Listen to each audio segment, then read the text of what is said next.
Polda Sumatera Utara berhasil ungkap pelaku pembunuhan Hakim Pengadilan Negeri Medan Jamaluddin. Petugas kepolisian daerah dan Polrestabes Medan menggelar pengungkapan kasus yang diduga telah direncanakan oleh istri Jamaluddin, yakni Zuraida Hanum. Dalam pengungkapan kasus, tidak hanya Zuraida yang dihadirkan oleh petugas kepolisian, serta dua pria sebagai eksekutor turut dihadirkan saat konferensi pers. Zuraida terlihat menggunakan hijab hitam dan dengan menggunakan baju tahanan Polda Sumatera Utara. Seperti yang diberitakan sebelumnya, Kepala Biro Penerangan Masyarakat Divisi Humas Polri Brigjen Pol Argo Yuwono mengatakan bahwa otak pembunuhan tersebut adalah Zuraida Hanum yang tak lain adalah sang istri muda Hakim sendiri.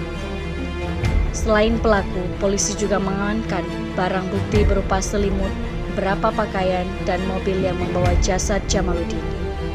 Berikut kami lampirkan foto-foto kemesraan Hakim Jamaluddin bersama istrinya Zuraida Hanum sebelum ditemukan tewas.